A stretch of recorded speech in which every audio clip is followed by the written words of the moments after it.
Well, I got a bug up my butt and a car to paint. So I ordered up one of these Vivor inflatable paint booths, or they call it a paint booth. You can use it for anything. If you got friends coming over, you can make a spare room out of it. But it arrived in a timely manner, and I will say we bought this with our own money. We don't get all those spiffs that some people get, and we're going to see how it works. And of course, we've got the proverbial unboxing, and I started from the bottom of the box. This box weighs 115 pounds, so bring a friend. We'll flop that thing over the other way around and see what's in there. It looks like the thing is in its own bag, and we'll see about that. We'll get that box flipped over and see what we got. Okay, phase two. I will say I think the heaviest thing in the box, the big box, is that box, and that is a YT series 950W. I think that's watts. Double-sided wind wheel, better known as an air blower. So I don't know, that might be the one that blows the whole thing up. There's the specs on the side. 660 hertz, 120 volts, 950 watts. Don't know how many amps that is, but it'd be easy enough to figure out. I think it's volts divided by watts equals amps or something like that. And that box weighs 21 pounds. And we have a smaller wind wheel, air blower, 750 watts. So one is for the ventilation system, and one blows the building up. We also got these bags over here. I think they're sandbags, and fortunately they didn't come pre-filled. Somewhere I noticed the book of instructions, so we better read those. All right, we got two models here, and I'm not sure what I got.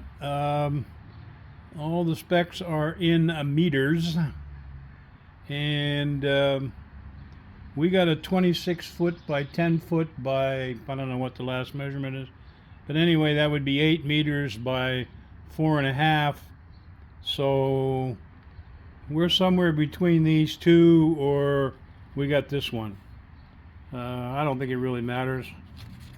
And then we got 2 pages of general safety rules. Remember the old days when instructions actually told you how to do things? Now what they do is tell you what not to do. Don't eat it, and don't set it on fire, all that sort of thing. 3 pages of that. Page of introductions. Some sketchy sketches. Don't really tell you anything. And then we get operating instructions, and unfold it, zip it up, tie the rope to it, plug in the blower, blow up the tent, fasten it with stakes, tie it to something. Yeah, there you go. And then just how to store it, let all the air out of it, keep away from sharp objects. Yeah, there's a good idea. Only put it away on sunny days, not when it's wet. Let's see. That product requires the blower to keep inflating, so don't cut off the power supply. Yeah, there's a good idea.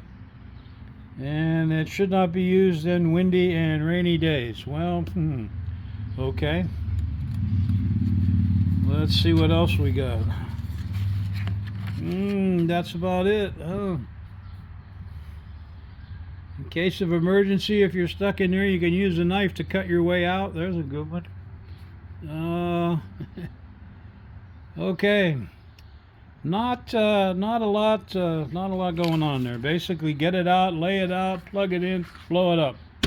So, continuing to unbox things. And I get rid of the sneezes here. Oh, excuse me. Got a couple of serious looking bouncy house blowers.